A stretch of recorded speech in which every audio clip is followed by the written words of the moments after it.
नाजरीन अस्सलाम वालेकुम। IND टुडे न्यूज़ में आपका खैर मकदम करते हैं। आइए देखते हैं ये तफसीलात।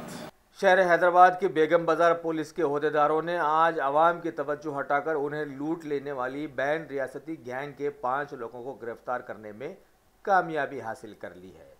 दिल्ली के मुतवत्तिन पाल सिंह, दलेर सिंह, इंद्रजीत सिंह, सतनाम सिंह और जसविंदर सिंह, ये 5 लोग अरसे दराज से शहर में हरकत में रहते हुए मुजरिमाना कार्रवाइयों में मुलविस रहने की खबर है।